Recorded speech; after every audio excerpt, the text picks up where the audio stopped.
Welcome, everyone. Welcome to another edition of the Peaceful Solution Teacher Certification Training Course here at the Peaceful Solution headquarters in Abilene, Texas. Everyone who's joining and everyone who's here in the auditorium, you can be seated. Thank you for coming. If you're watching us online, don't forget on Facebook at the top of the page, you can download the manual that we're in. We're in the self-control manual. It's the third manual in the series, the junior high series of the Peaceful Solution. We are covering Chapter 7, Self-Control in the Environment. And we left off on page 193. And we're going to do a quick review of last class. We're going to also go back over the step that we're in. That way we can refresh our mind, because remember, we should always put it in our mind, what is the purpose and the goal of what we're trying to achieve in these lessons, in each lesson plan. And going over the purpose objective in the teacher's manual is always the best place to start, okay? So let's go ahead and go back to LP7D, Lesson Plan 7D. And we're actually, I'm going to cover step 3 again. It says, explain to students that in the last 100 years, lifestyles have changed drastically. And we talked about some of those changes last class. You know, we talked about the increase in transportation, particularly we hit on the cars, the oil, etc. We didn't really get into airplanes. That's not my purpose right now. I think we all know about jets and how, you know, there's a lot of jet traffic. You know, millions of people fly, weekly to destinations throughout the world. You know, it's cut travel down dramatically. If you think about having to travel 2,000 or 3,000 miles to get somewhere, you know, now you can get there within a matter of, a couple hours. I remember when we flew from Dallas to Buenos Aires in Argentina, it took about 10 hours. I think it was about 10 hours straight flying throughout the night. Got a little bit rocky over the Amazon forest there. I was thinking about the plane going down in the jungle and having to fight pythons and everything, and I thought, man, I hope this thing just stays in the air, But we got there safely, but, how long would it have taken us to walk there or drive there? Or how safe would it have been to drive there? There's a lot of really, really treacherous places there, and I don't think you can even drive. I think you'd have to pretty much would have to walk on foot. But anyway, these things have been a great help to mankind, these modes of transportation. But we're going to be sticking with the cars tonight. Back in our lesson plan here, it says, ask students to name some things that have changed in the last century. Write down the different answers on the board and discuss them. Instruct students to turn in their handbooks to the section entitled, My, How Things Have Changed, found on page 192. Emphasize that technology has had consequences on the environment. Ask students if they can name any of those consequences. And after tonight, I think you're going to get a few more. If you didn't learn some of the consequences last time, tonight I certainly hope to convey to you what this increase in travel has brought to mankind. And remember, I told you it started out probably, remember I talked about the Good Roads program, how they wanted to have better bicycling paths, trails for bicyclists, because back then they didn't have cars. But when the car came around, it turned into AAA, American Automobile Association, where they started using those same paths and roads for the automobiles. And they started pushing better roads that were transcontinental, that went across the United States, and mainly for selling oil, selling gasoline, selling tires, selling car parts, getting people out and about to spend money, right, and to seek pleasure, okay? And we're going to see some more of those consequences tonight as we continue. It says, Instruct students to turn to page 194 and read what goes around comes around. Okay, well now that's, actually we are in 193 right now. So we'll be getting to that here. I'm not sure if we'll get to it tonight, but we will get to it eventually, trust me. Okay, so let's go ahead and turn to page 193 because that's where we left off. And actually 192, we were talking about modern technology and how the refrigerator, the washer, I'm on the bottom paragraph, the washer, the dryer, as well as indoor plumbing with hot water are all ways that technology has simplified our lives and made our daily routines far more pleasant, freeing up time for other activities. You know, and sad to say, a lot of those activities that it freed us up for were things to be goofing around and wasting time-wasting activities, playing video games, watching movies, listening to music, partying with our friends, or just sitting around vegging out on the couch. You know, I remember calling my acquaintances back when I was young. Hey, what are you doing? Nothing. Just vegging out. You know, nothing to do, just sitting around wasting time.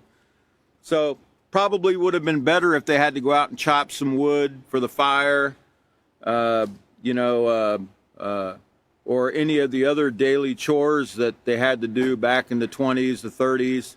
In Oklahoma, where the author grew up, you know, he had to go fetch the wood, he had to go get the water because they didn't have indoor plumbing, etc. You know, so those would have been more things that have been more beneficial spending your time doing instead of just this quest for entertainment now that we seem to be on. Let's go ahead and it says, well, hold on, it says, with the Industrial Revolution came factories that mass-produced a variety of supplies for consumers. The invention of cars and planes made transportation quicker and more efficient. And we talked a little bit about that. But along with the benefits come the consequences. Okay, remember we talked about shortcuts. You know, anything that you have to go around or take a shortcut on isn't worth going to, as we're going to see here in a moment. Let's go ahead and put up that first slide because I want to remind you of a word that we were going over in the last class. Can you put up the first slide, please? Okay, you remember this word dis-ease, right? And you saw how you see the arrow at the top pointing to the dictionary definition, and you see how the word is broken into two, dis-ease. They've got that correct, dis-ease. But then underneath, they throw you off with how you're supposed to pronounce it. They say you pronounce it disease with a Z, when there's no Z there. Do you see a Z there anywhere? So when you use the word disrespect, do you say disrespect? Or do you say disrespect? Yeah, you say disrespect. You don't say disrespect, right? So why are they throwing you off with this word right here? Well, it's real simple. They don't want you to know the cause of dis-ease. But I'm going to show you what it is. If you look down below the word dis, the word dis from dictionary.com means apart, asunder, away from, or utterly away from, or utterly apart from. Okay, in other words, you don't have any. And then the word ease means freedom from worries or problems, especially about one's material situation. And some of the synonyms for the word ease are peace, peacefulness, calmness, tranquility, serenity, composure, contentment, restfulness, quiet, security, comfort, affluence, wealth, prosperity, prosperousness, luxury. And you know that word wealth there, in the peaceful solution, it's not talking about wealth in money, but wealth of knowledge. Remember, knowledge is power, okay? And it's what gives us peace when we get that knowledge from the peaceful solution and we follow it. It also means plenty, coziness, content, enjoyment, well-being, freedom from hardship, freedom from troubles, and easefulness. So dis-ease means you don't have the peaceful solution in your life, okay? Or you didn't follow one of the precepts, one of the rules. We broke one of the peaceful solution rules. Think about it. if a mother asks their child to clean the room, and the child talks back to the mother and says, "No, I'm not cleaning my room. I'm going to watch this TV show." Well, the mother's no longer at ease.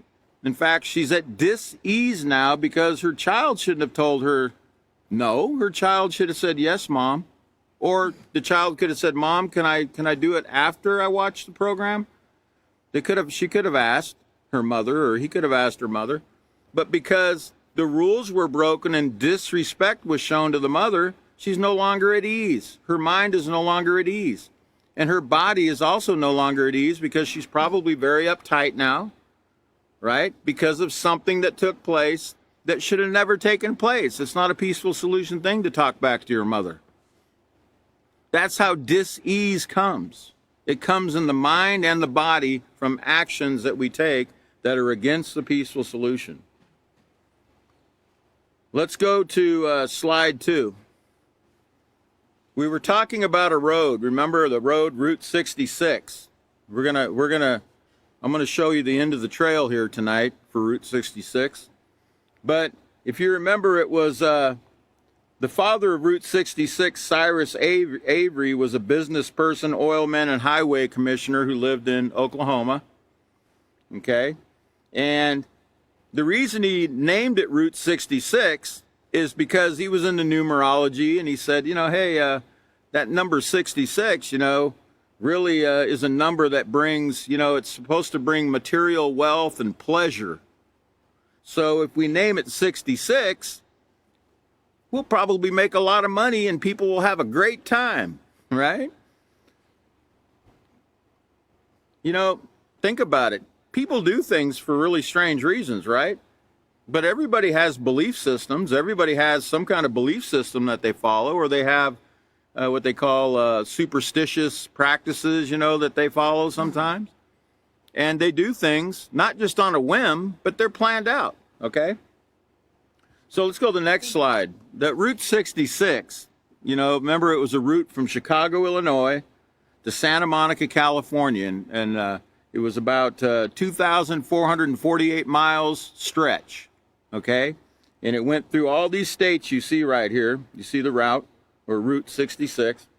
They used to call it the Mother Road or Main Street, USA, because every town that you went through, there was the bar, there was the hotel you could sleep at, there was the entertainment, there was the gas stations, there was the stores you stopped at, so you would spend money. And the people, the locals, the men that ran the town, they all, the chambers of commerce, or, the people that run the town, they promoted this route because they knew if people traveled, they wanted to bring money into their town, okay? And they would try to lure people to come down Route 66 into their town, to spend money, to seek pleasure, to have fun, to get away from it all. What did President Bush say after 9/11 took place? Get out and travel, go to Disneyland, forget about it all, just get out there and travel, go somewhere, forget about your trouble. Well, yeah, you go to Disneyland and, you spend money, but does your troubles go away? Well, you might forget about them until you get off that hammer ride or whatever, that Ferris wheel, and you're throwing up because you're all sick, right, from taking those rides, right? So you wasted your money on a bunch of entertainment that really just got you sick and got you broke. So now you're back home and you're like, man, my problems are still here. I couldn't leave them at Disneyland, or I couldn't leave them in Las Vegas, like whatever goes to Vegas stays in Vegas, they say. Well, the STDs don't stay in Vegas, they come with you, right? As we're going to learn tonight, they come a lot of different places. Let's go to the next slide. I want to show you the end of the trail. Here it is right here, Route 66, the end of the trail, Santa Monica Pier. To your right, you'll see a beach where people go and swim and play and have fun. Now, it looks really beautiful, right? The sunset, it looks pretty crowded. There's a lot of people, and that's actually after sundown. So it might be sun up. I don't know. It might be, the sun might just be coming up and people are already there ready to go to the beach. But nonetheless, that's the end of the trail. It ends right there at the Santa Monica Pier at the beach. Well, I want to remind you of something I showed you last class. Let's go ahead and go to the next slide, because I told you something about the beach. Back in 2007, after a seminar was given right here at the Peaceful Solution headquarters, where the author, Israel Hawkins, the author of the Peaceful Solution, held a seminar about, what was really causing the climate change, the real cause of it. Like what was what they were saying out there in the news media was fossil fuels. Well, that's where we learned also that there is no fossil fuel. Remember what Chris told you about fossil fuel? The falsehood about fossil fuel, that, a bunch of dinosaurs or, a bunch of ancient animals, all collected and gathered in one spot, and they all died there and they made a big pool of oil, right? This is the silliness. It would have taken a lot of dinosaurs to make trillions of cubic centimeters of, or whatever, however they measure it, of oil deposits in the ground that keep filling up, by the way. So I guess the dinosaurs keep going back in and dying, and they keep filling up the pools over and over again, right? Haven't seen any dinosaurs, have you? Haven't ran into any. I've seen some foot tracks, but those were already in the stone, and they were, pretty hard, so I don't think they're recent. So did you notice can you put the slide back up? Because I want you to notice in 2007, it said that the herpes virus is killing coral reefs. Herpes?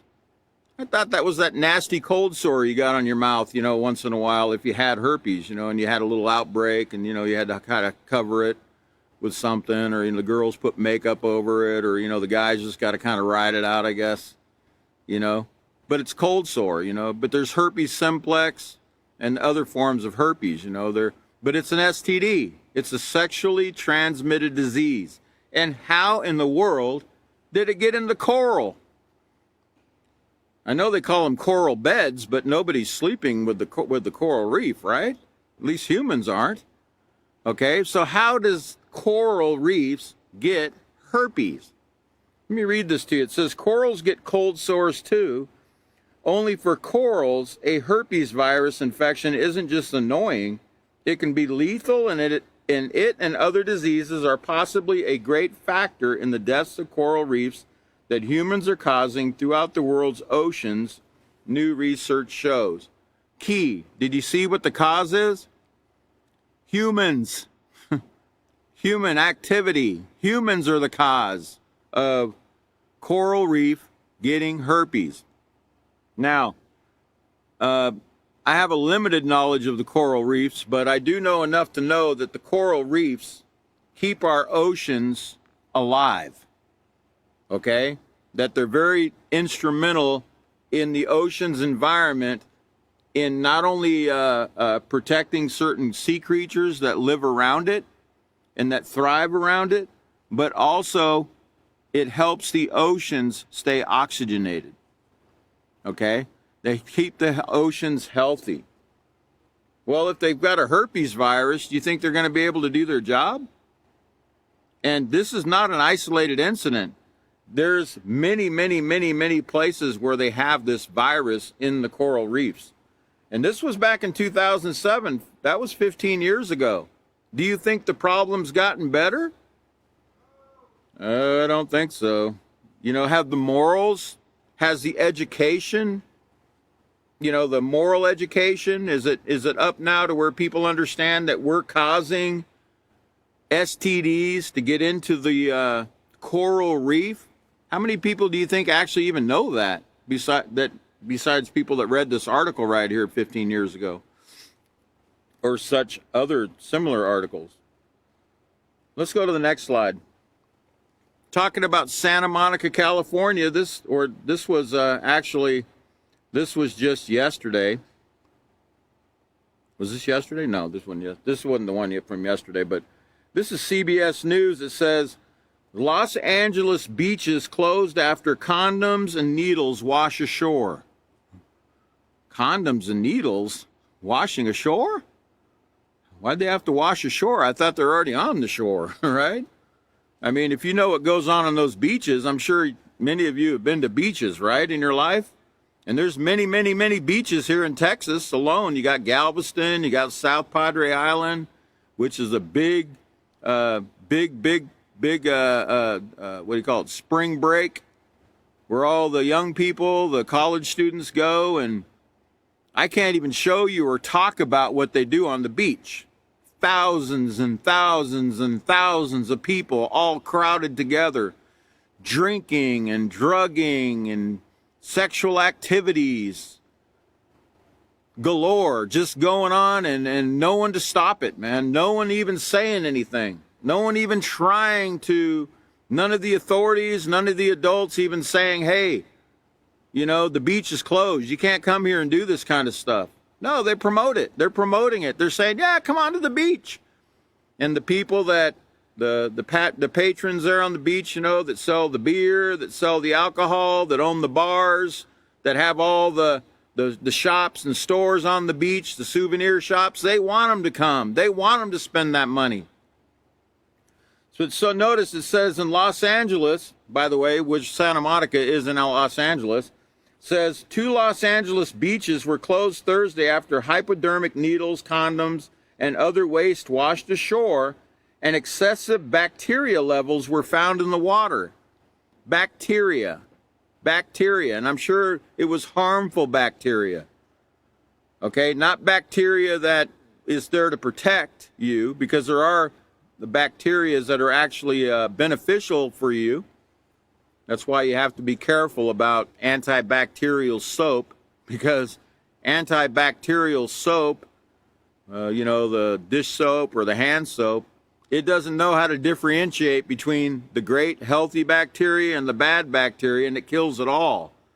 So if, you know, you've got healthy flora in your stomach, you know, the healthy bacteria in your stomach, and you're washing your dishes with that antibacterial dish soap, you're actually washing away the protection that you have. And when you eat off that plate again, the residue goes into your stomach, and it kills the healthy flora, the healthy bacteria that help you and aid you in digestion in your stomach. So these are just some of the things we have to realize. It's kind of like washing your hands with antibacterial soap. You just washed away all your defenses on your hands. The healthy bacteria that were there to protect you are no longer there, so you're defenseless. And remember, in the peaceful solution, it's all about rules. It's all about, if you want to be safe, if you want to be protected, if you want protection doesn't come from a condom. Okay? It's a Trojan horse. You know, remember the Trojan horse in Troy, how they wheeled it in as a gift? The Greeks wheeled it in as a gift, and they all thought, oh, look at this beautiful gift they left us, you know, when the army ran off and left the horse there. What they didn't know, there was 30 people in the belly of the horse, soldiers. So when they wheeled it in the city, the 30 soldiers came out and they took over the city when the army came back, the one that looked like they were leaving. They called it a Trojan horse because the Trojan horse was a false sense of security. It's like these condoms that are washing up on the beach. It's a false sense of security. And remember, many of them are called Trojans. That's the brand name. It's a false sense that you're protecting yourself from STDs. You're not protecting yourself when you wear a condom. You're going to get the disease. Think about it for a minute, guys. A condom is only so big, right? And it only protects a certain few inches of your body, but yet STDs are spread by saliva, sweat, blood, etc., right? And you think you're protected? Unless you got a full hazmat suit on, I don't think you, even then, I don't think you have protection. When you break the rules, you have no protection. There's no protection in not following the peaceful solution. I just showed you. What comes from not following the peaceful solution is dis-ease. Diseases. sexually transmitted diseases. You remember? Self-control. Wait, be respectful with your body. Be respectful with the other person's body, Have some self-control. Wait. Do things correctly. Follow the rules. Do it all right, and you won't have to worry about these things. That's not being promoted today. We are promoting that. We're not promoting condoms in the Peaceful Solution. We're telling you, if you're using them, you have a false sense of security. You're not secure at all. In fact, you're in very much danger. No one else will tell you that, though. Let's go to the next slide. You won't see any naked bodies. I made sure it was far out. The camera was panned out there. But do you see all those people at the beach on spring break? Look at the thousands and thousands of people that are crowded there. That's just a couple beaches, one in Florida and one in South Padre Island, Texas. Do you see all the trash that they leave? What do you think's there? What do you think's in the sand there in the beach? What do you think they left? Because, by the way, they're not picking up their trash on the way out. You know that, right? They're all drunk. They're all high. They don't really care about the environment. They don't even care about their own bodies and their own mind. They're wasting their minds with drunkenness, illicit sexual and drug activity.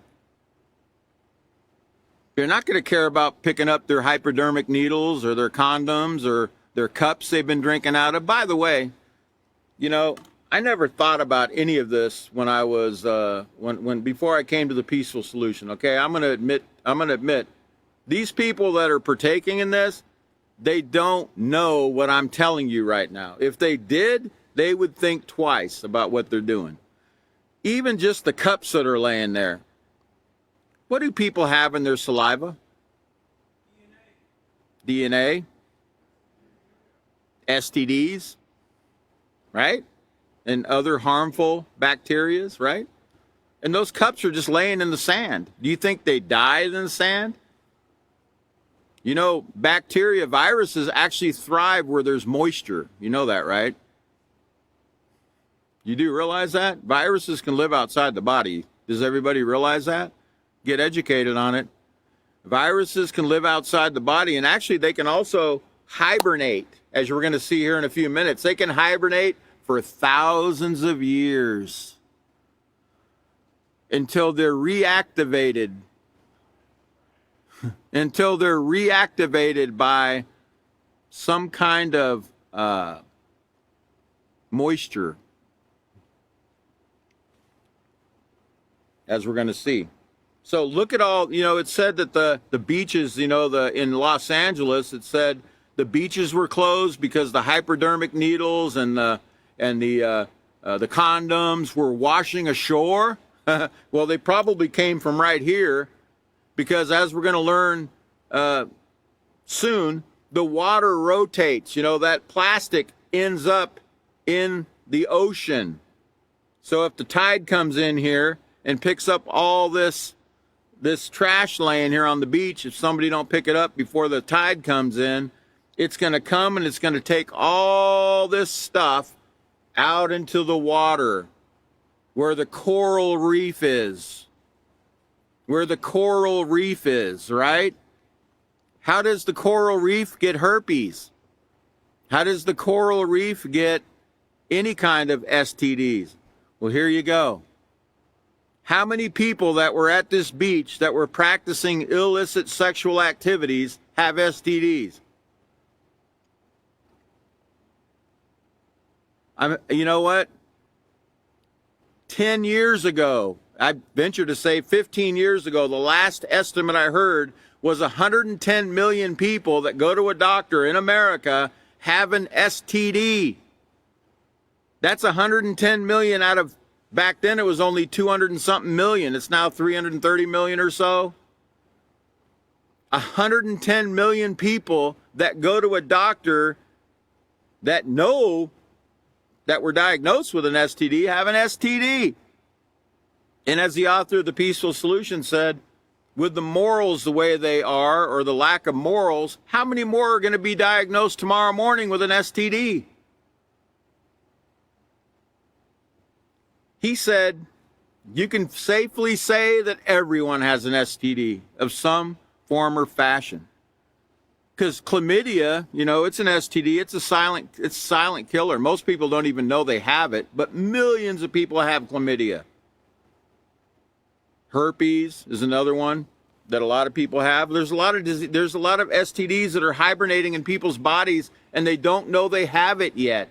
Remember what we learned in the first book, More Than Meets the Eye, in the character unit, the first chapter? It says you can't look at somebody and know anything about that person. You can't just look at them and know. Now, sometimes you can look at somebody and you can see they have an outbreak of something. Don't get me wrong. Sometimes if you're trained, you can see certain things. But most of the time, they don't have an outbreak. You can't see what they got. And you think that when a boy and a girl get together, or a man and a woman get together, and they're in the heat of the moment, that they're going to be asking each other, hey, have you been vaccinated? Or do you have your STD card here, your clinic card you can show me that you don't have any STDs? Do you really think they even care? No. All right, let's go to the next slide. Slide number, I believe it's 8. This is from Creative Loafing. It says, green sex, condoms, a significant source of beach litter, plus biodegradable condom option, it says. So this company came up with a creative idea, they said, to make biodegradable condoms, you know, because plastic is not biodegradable. It doesn't ever go away. All that plastic you saw on the beach a minute ago, if it ended up in the ocean, if it didn't get picked up, it would be there forever. Because plastic is not biodegradable, it only breaks down into smaller pieces, okay? So it will always be in the ocean if it doesn't get into a bird's mouth because they think it's krill. Did you know that a lot of birds die from eating plastic because they think it's food? They look at it and like little brown pieces of plastic and stuff, they think it's actually krill, and they eat it. And because it's not healthy, or doesn't have any protein, it doesn't have, the bird will eat it and it'll fill itself with plastic and it'll die thinking it's feeding itself. So notice it says this litter not only detracts from shore beauty, it can cover, get this, coral reefs. What? Coral reefs, the condoms? Let's read it. This litter not only detracts from shore beauty, it can cover coral reefs and smother seagrasses and other bottom dwellers, according to the Ocean Conservancy. Many animals confuse trash for food and they try to eat it. Oh, so the birds will be eating the condoms too that end up in the water? Yes, they will. Plastic and other materials can clog animals' intestines, causing them to starve, according to the Environmental Protection Agency, or the EPA. So, can you see how ocean life can get STDs? Do you see it? This is how it takes place. Let's go to the next slide. Remember Santa Monica Beach, that beautiful beach I showed you, the end of the trail, the end of Route 66? You know, think of it like this. Yes, that is the end of Route 66. That's the end result of Route 66 right there. It's the end result. The STDs, the unwanted pregnancies, the drug addiction, unsafe. This was yesterday. That this news article came out. Unsafe bacterial levels at Santa Monica Beach, public health officials say. It says, residents should avoid swimming at the Santa Monica Pier due to increased bacteria levels, the Department of Public Health announced Monday.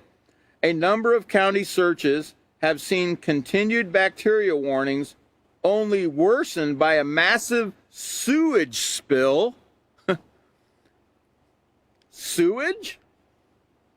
Now, it's bad enough, the condoms, the hypodermic needles, the cups, whatever else is in and out there, you know, the hygiene products that are probably out there.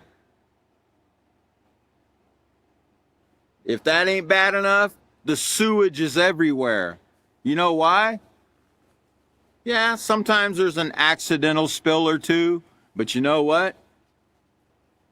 Have you ever been in a Walmart shopping parking lot, like at the parking lot, and you watch the adults, what they do when they take their stuff out of the basket to put in their car, and then they go like this, and they leave the basket there. Have you ever seen them do that? Grown adults. Instead of just walking a couple feet over and putting the basket back where it goes so it's not in someone else's way and dinging up their car or whatever, they'll go like this. And then they'll leave the basket there and they'll drive off. Now, what do you think they're doing out in the ocean when they want to dump their sewage out of their ship? What do you think they do? Is any ships around? Anybody watching? Any satellites, drones up there? Nope, go ahead, dump it. Yeah, they're dumping sewage. They're dumping radioactive material. You know, after all, you're going to have to pay some company millions and millions of dollars to store your nuclear waste? No way, man. Just take it out in the middle of the ocean, put it in a barrel, and dump it out there. No one will ever know, right? And after all, the barrel, it'll take about 100 years for the barrel to start leaking, and I'll already be dead. So who cares? That's the attitude. Who cares? That's the attitude before you learn the peaceful solution, right? Then once you learn the peaceful solution, it's like, I care, right? I don't want to leave an earth that's uninhabitable to future generations. I want to do my part to make sure it stays clean and healthy, right? Isn't that what you want? That's why you're here. You don't come here because you just want to hear me jack my jaw for the next, 25 minutes, right? You're here because you want to bring peace to the earth. You want to bring health to the world. You want to bring peace, abundant living, health, and safety to everyone, including yourself and future generations. So let's talk a little bit more about this spill. Let's go ahead and go to the next slide. Now, I hope you didn't eat anything yet. This is out of Tampa, Florida, where they just had a horrible hurricane, and I feel for the people there. It's got to be a horrendous situation. Many parts of that state were decimated. It's uninhabitable. The houses, you can't live in them. The crocodiles are swimming everywhere. The sewage is floating everywhere. I've been in a storm in Houston where it dumped 33 inches of rain in one night, where it was up to the overpasses. And when that occurs, all the sewage comes up from the bottom of the city. And people are out there playing in it, and they don't have no clue that that's sewage that they're all swimming in, that there's STDs, that there's harmful bacteria everywhere. And that's what's taking place in Tampa right now. Now look at this. This is out of Tampa, Florida.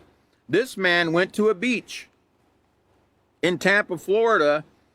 It says, ABC affiliate WFTS reports Mike Walton is being treated at Tampa General Hospital for flesh-eating necrotizing fasciitis or fasciitis.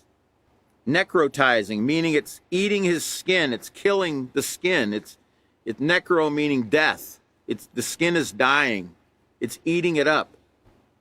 That's from going to the beach. All he did was go to the beach. And he got this. Let's go to the next slide. Here's a flesh-eating bacteria from Texas beaches. Take a look at it. It's eating the foot.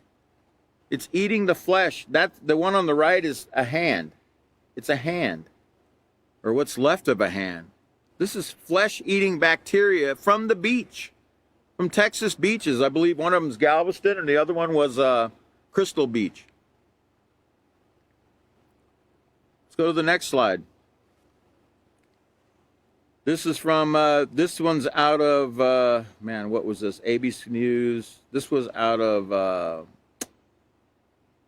where was this? I should have wrote it down. Anyway, it says man hospitalized with flesh-eating bacteria he got at the beach. Look at that. This person that went to the beach didn't ever think that he would get anything like that just going to the beach. But you know what? This is very common, and it's deadly. Many people die from this, from the bacteria that they get from the beaches in America. And take my word for it. Don't take my word for it. Go look it up yourself. The worst beaches in America are right here in Texas, down in South Texas, Corpus Christi area. I used to frequent that area. I didn't go to the beach, and if I went to the beach, it was way off from where all the people were congregating, because I didn't want to see them dressed in their, well, they weren't even dressed, but I didn't want to see that, and I didn't want to be any part of the activity. But even then, when I went to the beach, I looked in the water, and I looked off the shore. They got drilling rigs. The water is filthy and nasty. It stinks. There's refineries everywhere. They're dumping and polluting, in that water. And what used to be probably a very, very beautiful place. The beach should be a very healthy, beautiful place. The beach should be somewhere where you can go and sit and relax. The beach should be a place that you can look at and feel safe at, but you can't. The beaches are not safe. None of them are. And there's beaches all down the East Coast. There's beaches all in the Gulf. And there's beaches all on the West Coast, and they're all the same. They're all like this. They're all dangerous. Why? Because people go to the beach. People that haven't been trained in moral character go to the beach, and they do things at the beach. And it's all over the place. They spread it all over the place. It's everywhere. And it's not just at the beach. It's on the fecal matter that Chris talked about, and I think David hit on. The fecal matter. It's everywhere. It's on the doorknobs. It's on when you go to get a fountain soda at the 7-Eleven. It's on it's inside the funnel where the Coke comes out. It's everywhere. Fecal matter. You know why? Because people don't wash their hands properly. And that's not all. I watched a segment on a Good Morning America a few years ago. They were finding pathogens, human pathogens on clothing, brand new clothing at clothing stores. Every sample from the nicest stores, the big department stores like Macy's and other department stores that, you would think, they're high dollar type, clothing, to the lowest of the low, the stores, Target or whatever else. They went in there and they got clothes. They took them to a pathologist, and they ran tests on them, and every one of them had pathogens. You know why? People put on clothes. People try the clothes on at the store. They try them on. That's not all they do. They also rent clothes. They call it renting clothes, where they go into a clothing store and they say, hey, I think I want to get that dress for the party this weekend. I'm going to go ahead and buy that dress, but I'm going to turn it back in on Monday morning after I use it. Or that little sexy outfit right there. I think I'm going to go ahead and buy that for my boyfriend. I'm going to wear it, Friday and Saturday night, and on Monday morning, I'm going to bring it back and get my money back. That's what they do. And guess what?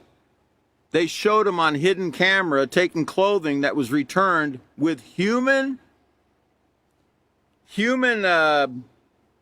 what do you call that? No, what's that? Secretions. Human secretions were on the clothing. And they still put it up like it was new and sold it.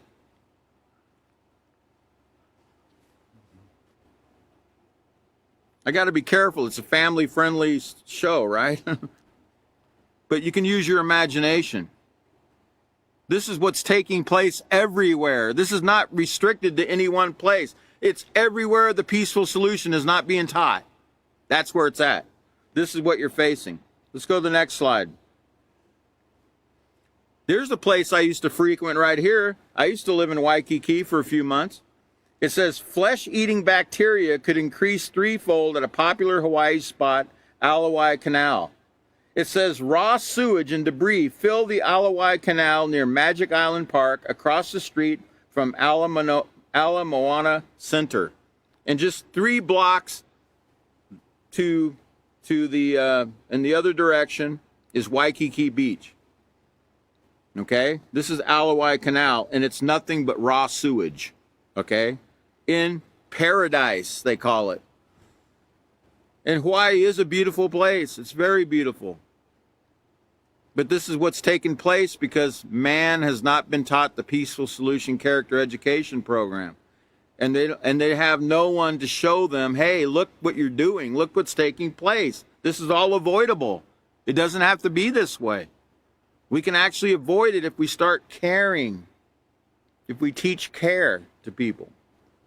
And we educate them in what these things are doing and where it's coming from. Let's go to the next slide.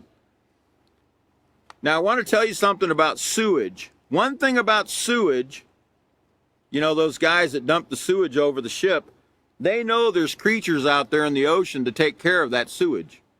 They're called crabs, shrimp, prawns, and other bottom feeders that eat human waste. In fact, they love it. It's like you going to eat your best like the filet mignon or, you know, spaghetti, and, you know, you dig into it and you're just, yum, yum, yum, right? They do the same thing with human waste. These little critters right here that live in the ocean, the prawns, the shrimp, the crabs, the oysters, they all eat this stuff, the human waste. But notice this. Here's a man who handled fresh prawns at a wet market, and he poked himself with a prawn, and it says, handling fresh prawns isn't for the faint of heart. These unassuming crustaceans are one of the most versatile ingredients in a variety of cuisines, but their spiky exteriors make them a pain to prepare. So when you're handling them, guess what? You poke yourself with them because they have spiky bodies. This man says, I was pricked by a raw prawn bought from a wet market. During the washing and cleaning, I was pricked. I've been pricked many times before and thought this was no different. After one day, my finger turned black and I was running a mild fever. I went to a 24-hour clinic in Taipei and was told to go to A&E immediately, was in surgery the same evening and stayed in the hospital for 7 days, two in intensive care. Was told I was attacked by flesh-eating bacteria. Doctor said I should wait another day or so. If I had waited another day, I would have lost my arm, or perhaps I would have passed on. I would have died. Seems bacteria had already gone to my armpit and progressed to my other part of my body. Well, tell you family members, do be careful when cleaning red prawns or seafood. He says, warn people, if you handle seafood, this is what takes place. This is what can take place when handling it, just handling it. Now, I don't know about you, but after learning about what these guys eat, I'm not sure I would want to eat one of those anyway, let alone handle it. You know, I'm not into putting my hands in the toilet and handling things in the toilet. You know what I'm saying? That's exactly what you're doing when you handle these. Take it from this man from Singapore who nearly lost his life handling them. And he's not the only one. Let's go to the next slide. And they know it. They make fun of it, like you see here. You know, flesh-eating, bacteria-watching tour of the Chesapeake Bay. Chesapeake Bay? That's up in Maine and you know, on the eastern seaboard up there. You know, that's supposed to be a pristine, beautiful place. But guess what? It's there too. It's on all the beaches. It's in all the water. You know why? Because the water goes everywhere, doesn't it? Water circulates around the earth. What goes around comes around, as we're going to learn probably in the next class. What goes around comes around.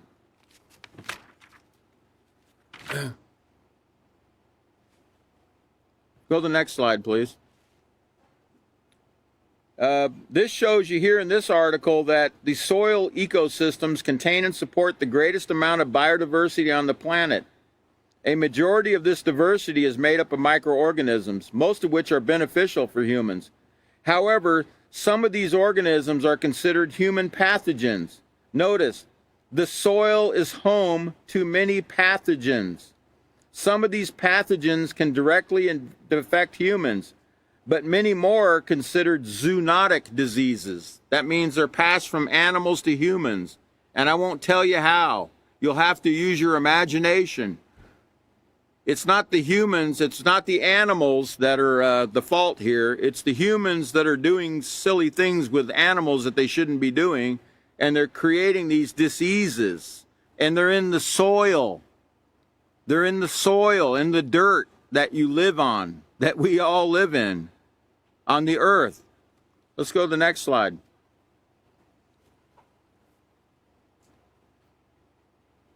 Guess what? Here's an active Arctic warning. North Pole ticking time bomb of deadly disease or disease.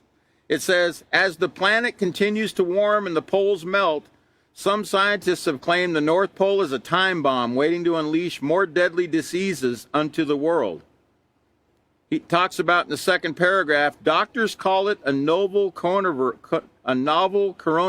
That means new, that word novel, which means that it's new to our population and none of us have immunity to it. The cost in human lives and widespread havoc it wreaks is consuming our news cycle. But what many of us don't realize is that our world has a ticking time bomb of pathogens, all of which would be novel to us if released. Within the ice and permafrost of the Arctic region are bacteria and viruses that have been kept dormant for millennia. That means that these viruses are in the earth, in the ice and in the soil and the permafrost. They're still alive. They're just dormant. They're waiting to be released, like the coronavirus was. It says, for the sake of our collective future, we must keep them under the ice. Hey, I got a novel idea. Why don't we just keep the Peaceful Solution Character Education Program and we won't have to keep them on ice, right? They won't be in the ice. How's that? How's that for a solution, right? This is not a solution, keeping it under the ice, because the ice is melting. Let me show you how it's melting. Can you go ahead about 3 slides and show that La Bamba? Let's see the La Bamba blast there. This was a nuclear explosion, a nuclear test done by the Russians up in the Arctic there. They were just warning you about. That's got a bunch of things in the soil there that they're worried about getting out. Well, guess what? They already got out. Some of them already got out. This is one of the ways, all these nuclear tests they did up in the Arctic area, in the Arctic Circle. One of them called Tsar Bomba, the King of Bombs, from 1961, October 30th, 1961. Can you play the clip?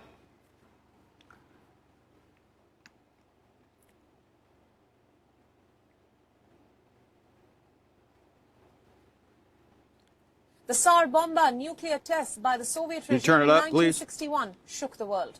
Its yield was almost 3,800 times of the Hiroshima atom bomb. Here's a report and footage of the biggest atomic test in history. The Tsar Bomba nuclear test by the Soviet regime in 1961 shook the world. Its yield was almost 3,800 times of the Hiroshima atom bomb. Here's a report and never seen before footage of the Tsar Bomba nuclear test. Take a look. Doomsday, Apocalypse, Judgment Day. If ever humans lead to the destruction of the world, then it would probably look like this. This is Tsar Bomba, the biggest atomic bomb ever conceived and detonated by man. Its yield was equal to 3,800 Hiroshima atom bombs.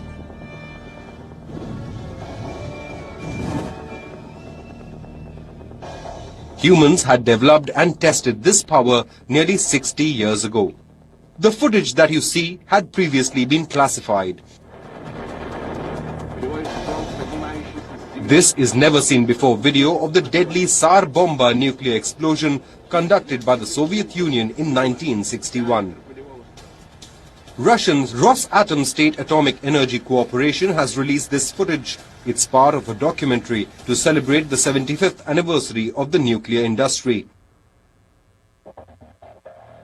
Edited like a Soviet-era propaganda video, the documentary highlights the preparation behind this successful and deadly explosion. It shows the giant bomb being taken by rail to the Kola Peninsula on the northern edge of the mainland. It is then strapped on a Tu-95 aircraft, which carries it to the designated blast site. Ground zero was chosen near the Machkin Strait in the isolated and icy Novaya Zemlya archipelago in the Arctic Circle. As the Tu-95 aircraft carried the bomb in its final stage, another aircraft flew nearby, recording the moment for eternity and also measuring radiation samples. Once the Tsar Bomba was released, a giant parachute was used to slow its descent. This gave the aircraft enough time to reach a safe distance. Finally, 4,000 meters above sea level, the Tsar Bomba was detonated. Бомба приближается к точке взрыва. Высота 4000 метров. The flash dome itself reached 20 kilometers. The ring of absolute destruction had a radius of 35 kilometers. The dome of fire reached a height of 30 kilometers. The eventual mushroom cloud soared to a height of 65 kilometers. Its diameter measured 90 kilometers. Most buildings in the military town of Severny were destroyed. The town was 55 kilometers away from the blast site. A seismic wave measuring 5 on the Richter scale was also recorded around the world. The flash from the blast was seen in Norway, more than 1,000 kilometers away. Tsar Bomba was pure, unrivaled destruction. The yield of the Tsar Bomba was 50 megatons, equal to 3,800 Hiroshima bombs. Soviet Premier Nikita Khrushchev wanted a device with 100 megaton yield. The final bomb produced only half of it. Engineers had reduced the yield, fearing the radiation fallout. Still, the might of this explosion shook the world. In 1963, all nuclear tests in the atmosphere, underwater and in space were banned to prevent radiation fallout. However, it was only in 1996 when the United Nations adopted the Comprehensive Nuclear Test Ban Treaty. Even today, the world possesses enough nuclear weapons to end humanity at the touch of a button. Russia and America have by far the biggest stockpile of nearly 4,000 active and reserve nuclear bombs. China and France have around 300, while UK, Pakistan and India have between 150 to 200 nuclear devices. Robert Oppenheimer is considered the father of the atomic bomb. In 1945, at the site of the American Trinity test, he remembered the following words from the Hindu scripture, the Bhagavad Gita. He said, "Now I am become death, the destroyer of worlds." Perhaps Oppenheimer understood the true destructive potential of what he had given birth to. The Tsar Bomba was a culmination of his work and of other scientists like him. While safe nuclear energy has the potential to solve a lot of our energy needs, time will tell if weaponizing it was one of humanity's biggest mistakes. This video is a reality check, a warning. It shows the fate that awaits the world. World War III is likely to be a nuclear war that may end life as we know it. Bureau Report, WION, World is One.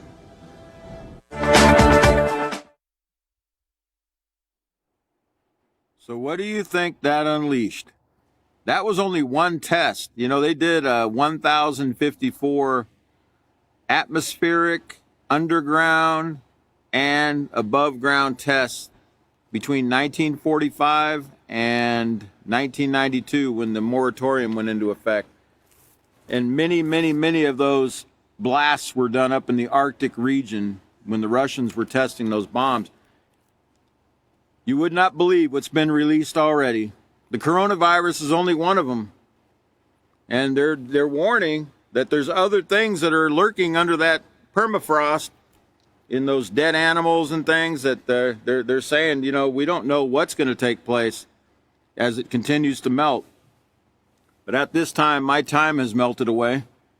And let's see, I got to get my, let's see, today is, the next class will be on Sunday. Today is, would it be the 9th? Okay, yeah, 10/9, yeah, 10/9, 2022 at 5:30 p.m. Central Time. Katan will be our next teacher. I want everyone to be here.